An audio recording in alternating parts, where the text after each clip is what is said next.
Okay, Yeah, whatever perfect. is easiest for you. But the podcast is specifically a career journey podcast, and boy, do I have questions. Or And normally I go in chronological order, but I am going to not do that and start with the most important question anybody who knows about your live show will ask. How do you properly train for a handstand or a backflip, you mean? or a backflip? Sorry. No, you're good. Well, the problem with my show is that I don't. The very first time I did this show, the gag was that I'd never done a backflip before. And then I was like, I think it is gonna be funniest and work best if I just try it on stage and see what happens. And it went well the first time, and then some things happened that really changed the flow of the show, and that kind of became the gag. Although after doing it that first time, a friend of mine was like, if you keep doing it that way, you are going to get hurt. So why don't you let me help you learn? Because she had like a history of cheerleading and dancing. So she took me to like a tumbling gym and was like, come learn how to do a proper flip and taught me, which was nice. But so I will admit that I haven't actually seen your show yet, and I'm That's all hoping right. this year's the year. Is do you do you actually do a backflip on stage or Well, at the sh- risk of spoiling it, I'll simply say, yeah. But yeah. I mean, the entire premise is it's building up to this backflip, and I have to do it. So yeah. Yeah. Okay, got that out of the way. Now I've got 30 more questions about backflips and the history of them. All right. No, kidding. Uh, so primarily, I view you as a comedy writer, Mhm. first and foremost. And I'm curious, like, it's a very, like, it's not as, like, showy or as, say, like, stand-up comedy comedian or musician or host or actor. What led you down that path? I I think that I've always wanted to do comedy in some way, and I've always wanted to make film in some way. I think since I was maybe in middle school, I realized that I really liked like film as a visual medium and one initially it was like, oh, I want to be like a VFX person or like an editor or something. And then I feel like going to college I realized that like writing was like the first step of doing any of that and allowed me to think of things in a way where it was like, if I want to set things up this way, then I got to do this. But outside of that, it just I think became a thing of me realizing that like in all the ways that I wanted to create comedy and all the ways that I was doing these things alone for myself, it was like, oh, if I'm able to write it, then I have a lot more freedom and control over how that looks. And so it was just sort of like, yeah, I got into it that way, I think. Yeah, what was the thing that made you? I know this is a very broad and heavy question, or not heavy, just broad question, but what was like the piece of media that made you decide that this was what you wanted to do? Like, I feel like it's The Simpsons. It was either The Simpsons or Arrested Development. And maybe it's the combination of the two, of Arrested Development being the show where I was like, I'm thinking about writing. I'm thinking about the writing of this show and what it takes to make something like this. But The Simpsons is just like foundational to my sense of comedy and my sense of humor. And it feels like I wouldn't be interested in comedy at all if I weren't so obsessed with that show as a kid. Yeah. I think it's insane to me that we're kind of reaching the point where like people will have gone their entire lives with The Simpsons like new on Yeah. TV. It is wild. I think The Like, Simpsons will always be older than me and they'll never end it. And I don't want them to. yeah, I also think it when I met my wife, one of the things that she said is she needed a partner that understood Simpsonian humor. And like I often like think about what that really is, and it's the humor of the absurd for the Yeah. most part. And yeah, it's victimless humor, I think is what I really like about it. Like you're not really punching up or punching down, you're punching maniacally everywhere. Yeah. That's a good way to describe it. Yeah. So in terms of writing, I think your two biggest credits that I can think of, one is writing for a TV talk show, the other is writing for the most complex situational comedy in the history of situational comedies. Okay, I really want to know how did writing The Good Place function? How did it flow? Were you like because that story seemed to have a very definitive beginning, middle, and end over the course of the four seasons, Yeah. but also went in so many different directions. And I really wish I could watch it all fresh for the first time again. But yeah, like, what was that? Did you have the entire series like sketched out for you before you started writing? What was that like? It was season by season, and it was definitely very much that he knew what the ending was, so it was easy to just sort of fill in the gaps like a puzzle, which I think is what made it work so well. Just being like, we know where we're building towards, and we know what we have to avoid and hint out and do all these things. And then in future seasons, I wasn't involved, but I am imagining that it was similar, but also Mike's inclination to not repeat anything and just know what people are expecting from the show and then go, now that they're expecting this, let's speed right past that and just get to the place that they're not expecting. Because I think he understands. I think he's a very sharp understander of what people are expecting from a show and what people want from a show and how to sort of go, let's get past that so we can give you something interesting, which is a very good lesson for me to learn as a writer. Yeah, it is probably it's the only thing that ever truly surprised me. Like I've had pieces of media, like books, movies, TV shows, whatnot, that took a turn that I didn't expect. But this was the only one where even it surpassed didn't expect. Like there wasn't always like a, oh, that makes sense now. It was like, how did they get back to Earth again? Kind of thing. Right. And yeah, what was the expectation always to bring them back to Earth? I don't know. It wasn't that way in the first season at least, but Yeah. Do you believe there actually is a heaven and a hell? I don't think conceptually that it's like a thing that we can conceive of as people because it just feels a little like if there's a heaven, that means that our consciousness extends past death, which I'm just sort of like, that feels like hell inherently, that it's just endless. And I'm like, I don't know. I've never been able to conceive of an idea of heaven that doesn't feel also frustrating or torturous. So in my head, it's like, no, not in the way that we see it. It's funny because that is the one of the messages of the story of Yeah. yeah. That for a good thing to exist, it has to end. So I'm gonna take myself into the next section with another good place question, and you may or may not see where I'm going with this. Um, but do you actually feel that we exist in a place where being a moral person is possible? We as people exist in a place. And that was a very difficult. I can rephrase that I better. Do, no, do, I do you do you believe achieving true morality is possible?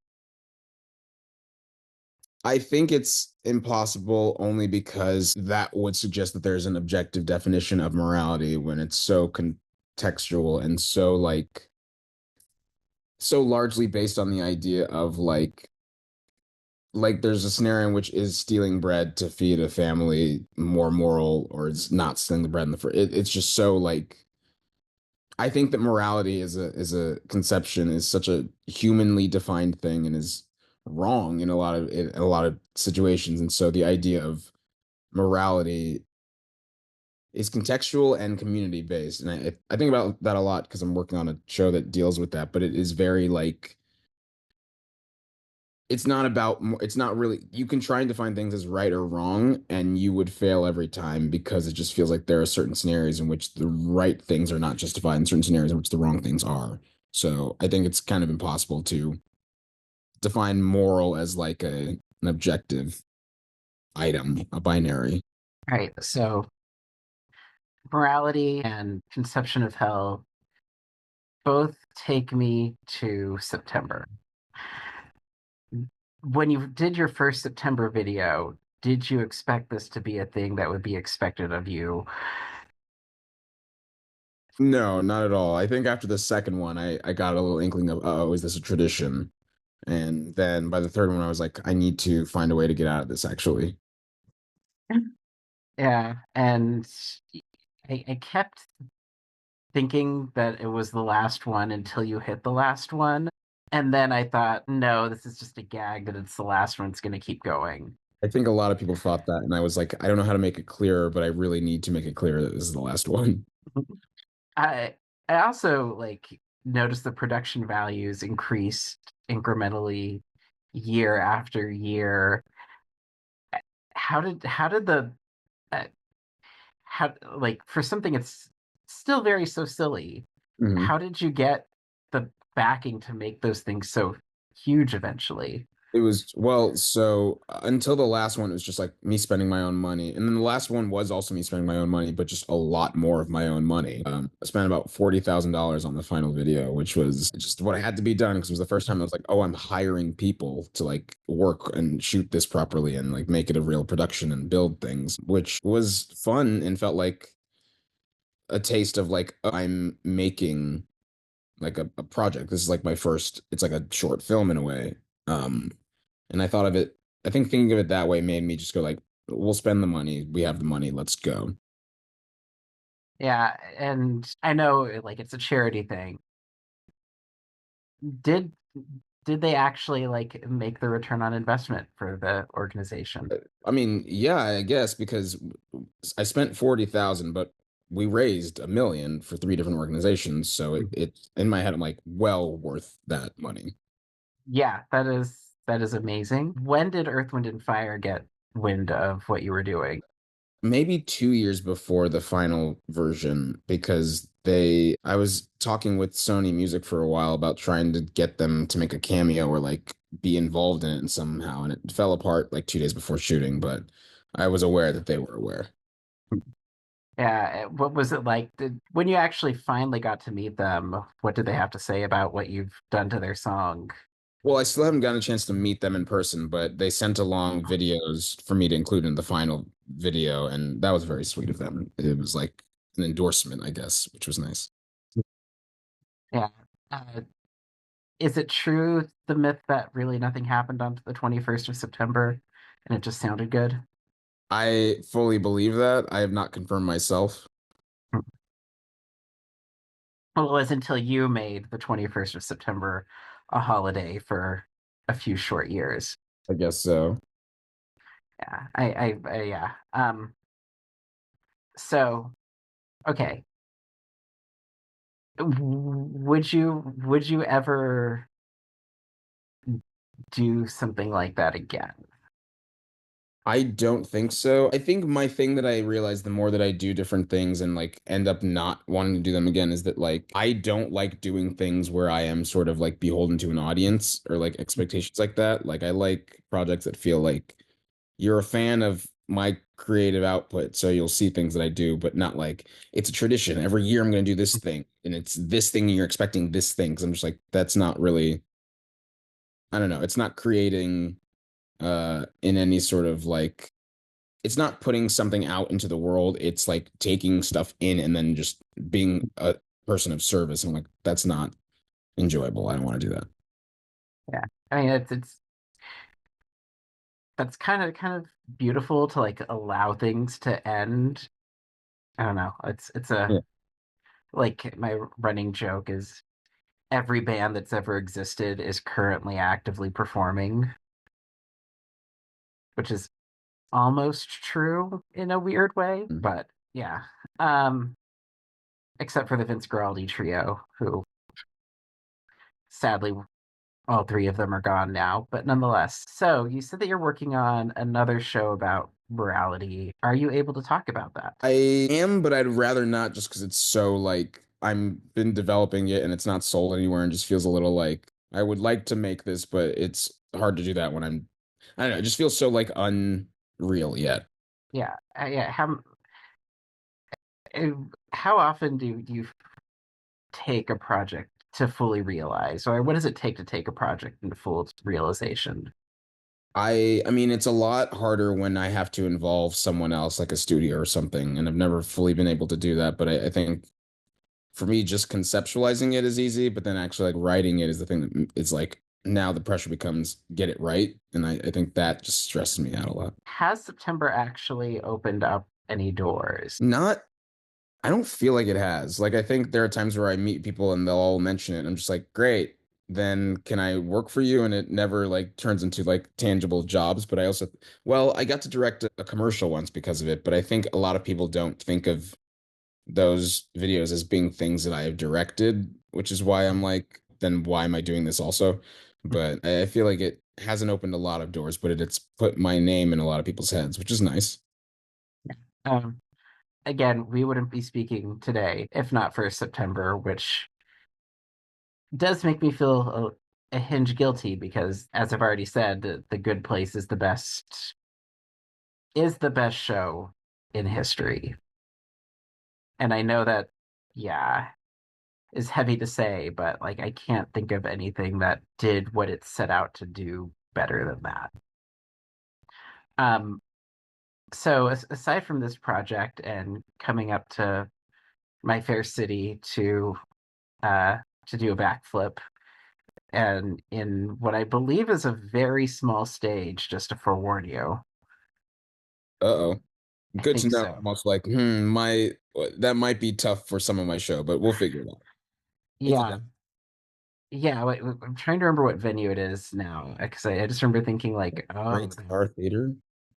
it's okay. I was getting that mixed up with someplace else. Okay. Great. Yeah, you probably won't hurt yourself. Probably. Probably. As is Uh, the all of my shows. yeah. I'm hoping your show doesn't fall during Chinese New Year because that block gets fireworksy. It is far before Chinese New Year, thank God. Okay. Yeah, that I went to a show night of Chinese New Year night at the Great Star, and it felt like we were getting bombed. And the actors managed to work it into the show somehow, which was great. But nonetheless, so what else is on the horizon for you that you can talk about?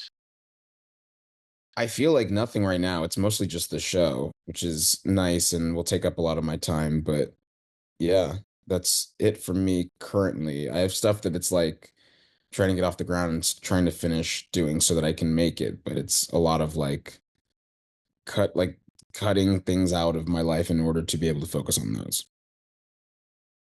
Yeah, yeah. So do you have like a steady job, or is it just gig work I at this point? Up until very recently, I was writing on a TV show, but I go through periods of being like, I'll do 20 weeks on this show and then take a break, and 20 weeks on this show and take a break. So now I'm in the break period. Yeah. That that actually seems kind of nice. It is. Yeah, I'm yeah, I'm inserting this interview in the middle of my day job, so thank you for sharing lunch with me. of course. Happy to. But yeah, I think that actually kind of covers everything that I really wanted to cover. I'm really grateful that you took the time out of your day to Happy to chat with do it. me. Sorry that this was scheduled for a lot longer than this, but I schedule over Oh, no, that's totally in case just to be safe in case something goes wrong. Yeah, so what is your cat's name? Benny. Benny. Yeah. Um, okay, so I do have one more question because I noticed Benny has an air tag. Yes. So this is actually not related to any of your career. It's just a question because my cat keeps losing his air tag. He Um, keep how do you keep the air tags secure to the cat? How do you prevent them from, or do you just have to buy one every couple of weeks. No, I think this might be like a what's it called? A personality thing because he does not ever fuss with his, but my ex has two cats and one of them is always trying to get the air tag off. And I think it was just it's a thing of like getting the right color. Sorry, now she's signaling to what were you gonna say? Silicone thing that goes on there. Yeah, it's like this he's specifically got this one that's like a silicone thing that goes on it and so it's not hanging off like a collar. Okay. Yeah. So ours was a collar, but it breaks, it manages to fuss off the whole collar. It's actually when like I look at my phone, there's just like a pile of air tags like underneath like a neighbor's house. It's hysterical actually because he's just figured out where to go. So, okay. So it's not that you have the magic secret, it's just that you have a good cat. Well, he's good in that he doesn't fuss with that, but he still needs the air tag because he will run if I open the door. Yeah, I mean that's some cats just can't be chained. Yeah. And that's just the root of it all. Excellent. Thank you. Thank you very much for that as well. And yes, please offer my regards to Benny. I hope he didn't mind us talking about him. I bet he loved it. Okay, good.